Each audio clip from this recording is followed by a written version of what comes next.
வணக்கம். முனைவர் செந்திவேல். இன்றைய தலைப்பு இயேசு காவியத்தில் ஊதாரி பிள்ளை. நூல் குறிப்பு: 1981ஆம் ஆண்டு வெளிவந்த இயேசு காவியம் கவிஞர் கண்ணதாசனால் இயற்றப்பட்டதாகும்.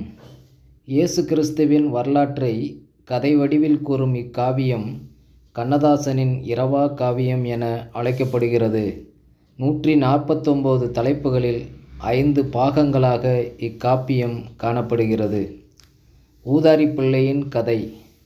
இயேசு கிறிஸ்து பாவிகளை நேசித்து அவர்களோடு விருந்துண்டு மகிழ்வதைக் கண்டு சீடர்கள் இயேசுநாதரிடம் அதற்கான காரணம் கேட்க, அதற்கு இயேசுநாதர் இறைவன் என்னும் அன்பு தந்தையின் இதயம் எத்தகையது என்பதை அவர்களுக்கு எடுத்துக் கூற ஊதாரி மகன் கதையை பின்வருமாறு கூறுகின்றார். தந்தைக்கு 2 மகன்கள். தந்தை ஒருவர் தன் 2 மகன்களுடன் ஊர் முழுவதும் செல்வாக்குடனும் செல்வத்துடனும் வாழ்ந்து வந்தார்.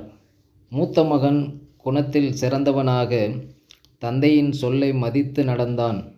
இளைய மகன் தந்தை சொல்லை கேட்காமல் ஊதாரித்தனமாக சுற்றித் திரிந்தான். ஒரு நாள் இளைய மகன் தன் தந்தையிடம் தன் சொத்தை பிரித்து தருமாறு வற்புறுத்தினான். வேறு வழியின்றி தந்தை சொத்துக்களை பிரித்து அவனுக்கு சேர வேண்டிய பங்கை கொடுத்தார். தன் பிள்ளையின் போக்கை கண்டு மனம் வருந்தினார். இருப்பினும் இந்த செல்வங்களை கொண்டு தன் பிள்ளை நன்றாக வாழ்வான் என்று நம்பினார். ஆனால் இளைய மகன் தன் சொத்துக்களை குறைந்த விலையில் விற்றுவிட்டு அதன் மூலம் கிடைத்த பணத்தை எடுத்துக்கொண்டு வெளிநாட்டுக்கு சென்று மது மாது என தன் மனம் போன போக்கில் வாழ்ந்தான். பொருள் அனைத்தையும் இழந்தான். அந்த நாட்டில் பெரும் பஞ்சம் ஏற்பட்டது. அந்த பஞ்சத்தில் சிக்கிக்கொண்டு மீள வழி தெரியாமல் மாட்டிக்கொண்டான். தன் நாட்டைச் சேர்ந்த மனிதர்களை சந்தித்து ஒரு வேலை தேடி அலைந்தான். ஒருவன் பன்றிகளை மேய்க்கும் வேலை கொடுத்தான். அந்த பன்றிகளுக்கு கொடுக்கும் உணவுதான் அவனுக்கும் கிடைத்தது. அவ்வேளையில் தன் தந்தையின் நினைவால் வாடினான். தன் தவறை உணர்ந்தான். தன் தந்தையை தேடிச் சென்று அவர் காலில் விழுந்து மன்னிப்பு கேட்டு, என் தந்தையே, உனக்கு எதிராக நின்றேன்.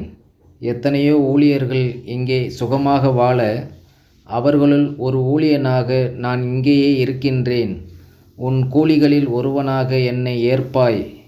ஏனெனில் உன் பிள்ளை என்று சொல்ல எனக்கு தகுதியில்லை என்று கூற வேண்டும் என்று எண்ணியவனாக தன் தந்தையிடம் சென்றான்.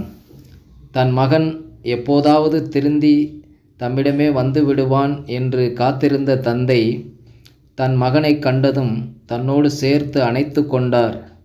நீ எப்போது வருவாய் என்றுதான் நான் காத்திருந்தேன். இப்படி இளைத்திருக்கிறாயே என்று கூறி தன் மகனை தேற்றினார். மேலும், நீ தப்பான பிள்ளையல்ல, காலம் செய்த சதி இது. ஆகவே வருந்தாதே என்று கூறினார். பின்பு, யாரெங்கே பணியாட்களே, வாருங்கள், பட்டாடை நகைகள் அலங்கார வகைகள் யாவற்றையும் கொண்டு வந்து இவனுக்கு அணிவியுங்கள் என்று ஆணையிட்டார். தன் மகனுக்கு கன்றின் கறிகளுடன் விருந்து படையுங்கள் என்று கூறினார். அன்று மாலை மூத்த மகன் வீட்டிற்கு வந்து பார்த்தபோது வீடே நடனங்களும் பாடல்களுமாக விழாக்கோலம் கொண்டிருப்பதைக் கண்டு வியந்தான். தன் பணியாட்களிடம் கேட்க, அவர்கள், தங்கள் தம்பி திரும்ப வந்துள்ளார். அவனின் வரவை உங்கள் தந்தை கொண்டாடுகின்றார் என்று கூறினர்.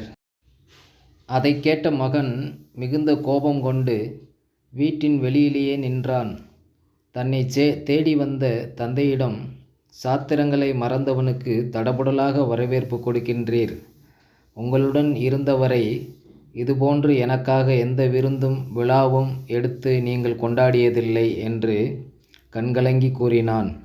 அதற்கு தந்தை, மகனே, நீ எப்போதும் என்னுடன் இருப்பவன். என் செல்வம் யாவும் எப்போதும் உனக்கே உரிமையாகும். உன் தம்பி இறந்து இப்போது உயிர் பெற்று வந்திருக்கின்றான். அவன் மறுபிறவி எடுத்ததற்காகவே இந்த ஏற்பாடுகள் என்று கூறி சமாதானம் செய்கின்றார். இவ்வாறாக ஊதாரி பிள்ளையின் கதை முற்றுப்பெறுகிறது. நன்றி.